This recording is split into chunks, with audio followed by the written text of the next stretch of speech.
What's up guys, Houndish here, and today we're jumping in with some more Destiny 2 news, and safe to say there's been plenty of it over the past couple of weeks. Today we get more information about upcoming reveals. That does include the launch trailer for Into the Light. On top of that, there's going to be a major showcase for the final shape shortly, but we'll also cover the roadmap update for the content that we're going to see leading into the final shape, access to new and updated weapons, and the various features rolling out in the near future. On top of that though, we'll discuss upcoming weapon changes, reworks for exotics and perks, with a general roundup of things to look forward to between now and the launch of the expansion. So, as always guys, I hope you find the video today useful, and if you do, be sure to get subscribed and I can keep you up to date with the game. Otherwise though, let's get into it. And so following Bungie's final live stream for Into the Light, they did announce that we'll get a showcase for the final shape itself, and that'll be at April 9th at 9:30 AM Pacific. So a 30-minute showcase immediately before Into the Light goes live is going to reveal a bunch of new things for the expansion, but Bungie offer a stream schedule as well, and so 9:30 AM is the developer preview for Final Shape, and then at 10 AM we get the Into the Light trailer. So Bungie say join us for an update on what the team has been building for the Final Shape, and then stick around for the worldwide premiere of Into the Light's launch trailer, and that is going to be dropping pretty much immediately as Into the Light goes live. Of course, pending any server delays that we may get. Either way, that'll make for the 4th Tuesday in a row, which is very busy, so I'll keep you updated with that news. But for a quick roadmap breakdown of all of the features and new content that's rolling out up until the final shape, firstly, on April 9th, of course Into the Light drops as well as that developer live stream, and that'll grant us access to the first 6 Brave weapons, as well as the Onslaught activity. At the same time though, of course, all of the updates alongside Into the Light will go live. That includes character customization, gameplay updates, and Bungie will be adding a name change token. And then 3 weeks later, on April 30th, Bungie will launch Pantheon, a new raid boss activity, and they say it's an opportunity to face grueling raid bosses and a weekly challenge with escalating difficulties and rewards, where players can jump in to track down any exotics, adept weapons, or emblems they don't have from the raids yet. And Bungie will provide more information about this in the TWID, so it's going to be cool to check it out. But also on April 30th, the final 6 Brave weapons will become available as well. So by that point, we'll have 12 of the updated weapons available to pick up. And then the following week, on May 7th, we'll get new PvP maps, and these are the ones that they previewed in the recent live stream. And on that same date, we'll get the revamped 0-hour exotic mission release. And of course, beyond that, around a month later, the final shape will drop. So between April 9th and May 7th, all of the content for Into the Light will drop as far as we know, and it should overall make for a fairly busy launch month for the update.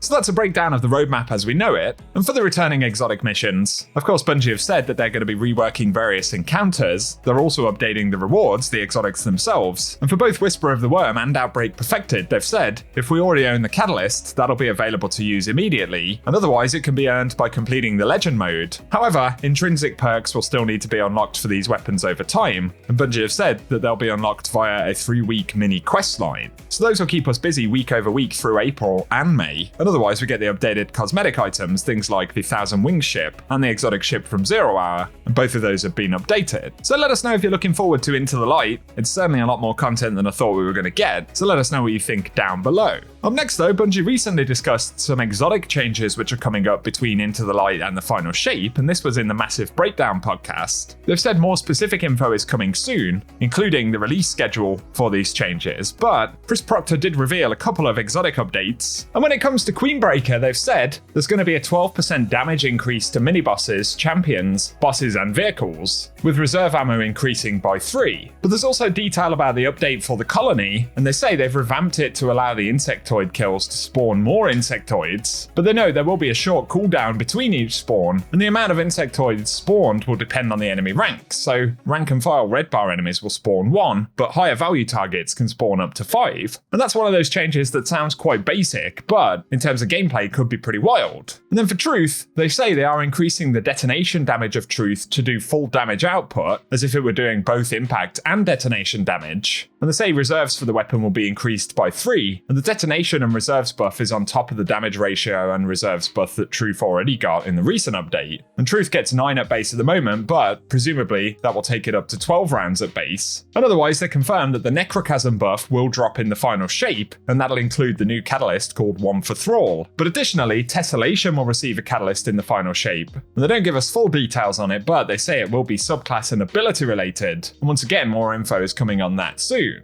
So those are interesting, but they add that there will be more rocket sidearms in the final shape, so they're going to drop 2 more of them in the expansion. One is Solar and one is Strand, so more of them will be introduced into the game. And very finally, they also confirmed that Chain Reaction is being reworked in the final shape to add it to other weapons, potentially like glaives in the future. So for special ammo weapons, Chain Reaction will see a 15% smaller detonation radius and a 20% reduction to damage. So unfortunately, a bit of a nerf for it right there, but for heavy ammo weapons, they say it keeps the current detonation radius, but will see 30% increased damage, and heavy grenade launchers will be significantly better at ad clear than special GLs. So in a way, with the bumping up reserves for grenade launchers, they're kind of looking at heavy grenade launchers being used a little more often for actual ad clear, and that includes with bonuses like Chain Reaction, but also insectoid robot grenades on the colony. So they're sort of zeroing in a little bit more on the AoE effects of heavy grenade launchers overall. And so those are just a few of the interesting changes they speak about, but I'll link the Massive Breakdown podcast down below if you want to check out more of the insights from developers. For today though guys, that's what we have to speak about in the video. So as always, I hope this one has been interesting, and if it has, a rating below really helps us out on the channel. Also be sure to get subscribed so I can keep you posted with more Destiny content. But otherwise, I appreciate you tuning in as always, and whatever you get up to, I hope you guys have an awesome day.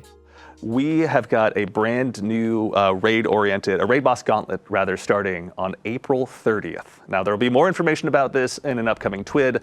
You'll have more details to dig into shortly, but you will have the Pantheon coming up where you'll have an opportunity to face grueling raid bosses in a weekly challenge with escalating difficulties and rewards.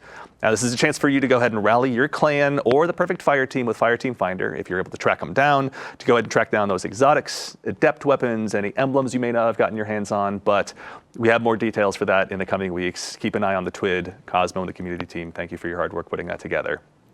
2, when you dive on in on April 9th, actually rather before we get there, I'm sorry, we will have the opportunity to also, you'll have the opportunity to get a title through your course of Into the Light as well. So if you dive on in, go ahead and unlock all the triumphs associated with the seal, you'll be able to march into the final shape with a brand new title, Brave, as well. So make sure, go ahead and get those big challenges bit off, so that way you can handle them as early as you possibly can and let the witness know that you're on the way. And we have 3 really, really cool things hitting on April 9th when Into the Light launches. The first one is, if you're a new player, you got a buddy who's just jumping into the game for the first time, and you'd rather not hang out with Shahan and the Cosmodrome, then you have an opportunity to go ahead and just join the front lines. You can skip the New Light campaign, give Shahan maybe a high five on the way out, ask him for a weekly bounty when you're back later, but you have a chance to go ahead and meet up with your friends, head to the Hall of Champions, grab the Gift of the Thunderlords if you so choose, and get ready for battle alongside them. So you'll be able to go ahead and grab some of these New Light kits as well, depending on what your subclass of choice is out of the gate, but your barriers to dive in with your friends have never been lower. There'll be a chance to go ahead and dive on into everything you're seeing with Into the Light here. Also, we have a couple more things. We have some questions in chat about this as well from It's Zepsky and Atlas Live TV, but on 4.9, you'll have the opportunity to also change the way your character looks. So you'll be able to go ahead and change your hair if you didn't like your haircut, if you want to go ahead and change your face paint, if you want to go ahead and risk it to be one of those guardians who goes helmetless in the tower. I'm not sure if I'm brave enough, but I know many of you are. Your chance will be arriving very soon with Into the Light. And there will also be an opportunity to change your name. So Guardian 4681 out there, with the launch of Into the Light, we're also going to give you 1 more name change token. If you already have yours sitting around, I believe you have 2, but our friends in DPS will be able to answer that question for you. But you'll have that chance as well once Into the Light launches. Now, there's a lot, but we also have 1 more thing for all of you. Next week, we're going to be joining you again for a special developer preview of some gameplay for Destiny 2: The Final Shape. It'll be here, wherever you're watching live, you'll be able to go ahead and watch it on April 9th at 9:30 a.m. Pacific. Where you'll get a chance to basically, again, get a look behind the scenes as the developers have been hard at work for some cool stuff that you are definitely not going to want to miss. And over the course of that show, Twitch drops will be live. So there'll be another emblem, which you can see here live on the screen, that'll be available after about 15 minutes of view time. If you haven't gone ahead and also unlocked the emblems that you got as a result of this show, or that we're having available during the Into the Light streams, then you have a chance to go ahead and spend some more time unlocking those as well.